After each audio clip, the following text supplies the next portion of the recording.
আমাদেরকে এই বোঝার সুযোগ করেছেন সেই সাইদি সাহেবের জানাজা আমাদের দায়িত্বশীল আমিরে জামাত সহ চাইছিল বাতুল মোকাররমে জানাজা হবে।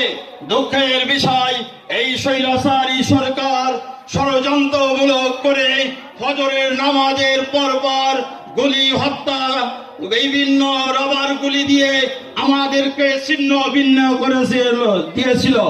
কিন্তু আমি ওই সময় পড়েছিলাম, বলেছিলাম আল্লাহ তুমি আমাদেরকে হেফাজত করো। সেই হেফাজতের মালিক কে? আল্লাহ। এই জন্য আল্লাহ বলেন ওয়াশাররিহি খায়রিহি, ভালো এবং মন্দর মালিক একমাত্র আল্লাহ।